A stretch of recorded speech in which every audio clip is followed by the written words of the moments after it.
indépendance ren bi dafa tombé ak atum élection ñu def élection bu yàggul ñu fal ci son excellence monsieur Bassirou Diomaye Diakhar Faye comme président de la République du Sénégal mu ne comme affaire bi jàmp na nañ ko def ci lu yemm may ñu bañ a def ay défilé ak ñoom seen loolu nag ñu xëy tey def levée de couleur ñu jagleel ko nag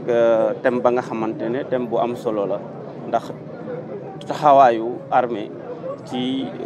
cohésion sociale cohésion nationale dafa nekk lu am solo ndax dundin ci askan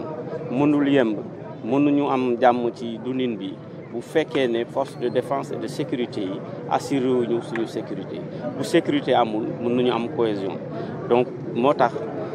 force de défense et de sécurité yi am nañu taxawaay bu am solo ci dundinu askan yi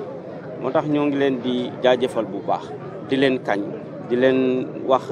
jërëjëf di leen yokku ngóora pour que ñu gën a góorgóorlu ndax bu fekkee ne ñun ñoo ngi nelaw bu fekkee ne ñun ñoo ngi dox suñu soxla ñoom ñoo ngi joxe ci seen i bakkan ñoom ñoo ngi joxe ci seen i wér-gu-yaram ñoom ñoo ngi ci naaj bu tàng bi pour que ñun ñu mën a dox suñu soxla ñu mën a nekk ci sécurité ñu mën a nekk ci jàmm ñu mën a dund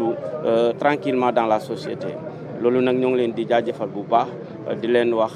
bonne fête